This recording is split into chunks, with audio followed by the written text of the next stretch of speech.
Good afternoon. This is Kim Del Torchio with Fostering Success for Foster Care Students in Your Classroom. The first thing to know about foster care kids is, why is a secure attachment important? So most children develop a secure attachment. They use their parents as a base. They go to them to have their needs met while they're exploring the world. They are more likely to develop coping strategies for transitions. They're more likely to be able to form secure adult relationships. They'll have developed social competence and resiliency. Foster care kids don't usually have secure attachments. Most of them develop insecure attachments, and I'll explain why. So picture yourself as an infant. You're helpless. You depend on your parent for your every need. And if your parents fail to meet these needs, if you're neglected or abused, you're going to be removed by DCF, in Florida anyway. You're most likely they'll contact a relative first. If they can't find a relative, they'll place you with foster parents. You might be reunified with your own parents. If not, you might be moved many times. So if they can't find foster care parents, they'll put you in a group home. Group homes might have a lot of different foster care siblings. Studies show that the more foster care siblings a kid comes in contact with, the more likely they're to become aggressive. According to DCF, 300,000 children are in foster care right now. 75% of those children are removed due to neglect, maltreatment, and abuse. Just like all these scenarios I've described, there are several different varieties of placements. In addition, there might be parental visitation. So you can see why many of these kids develop insecure attachment.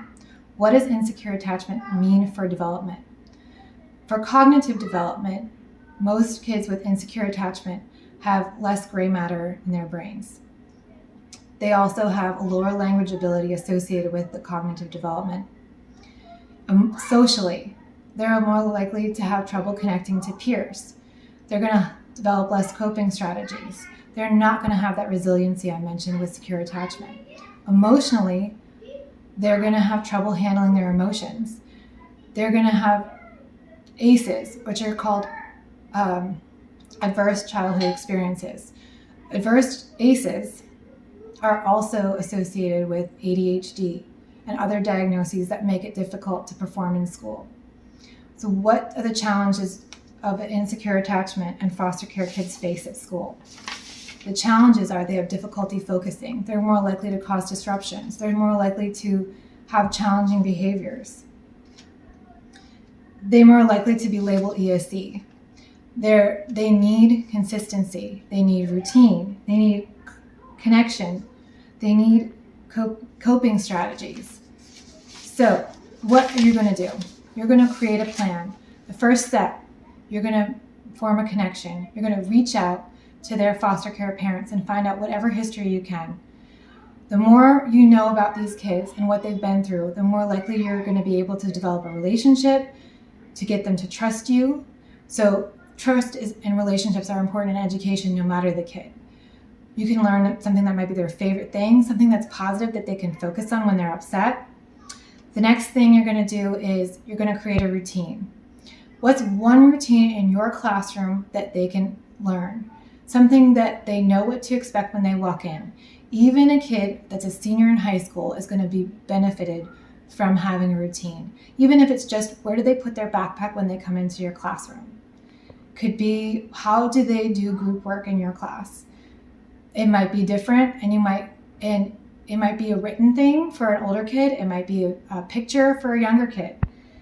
The next thing is you're going to develop something to help them feel calm. It could be as simple as modeling taking a deep breath and when you're in front of the classroom.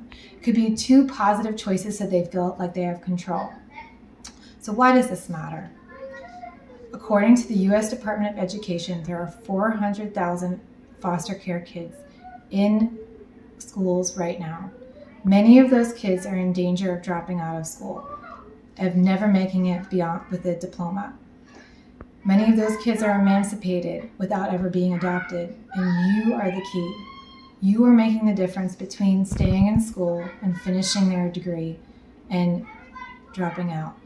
And even if you never have a foster care kid in your classroom, many of your most challenging students have an insecure attachment, and these strategies will work for them.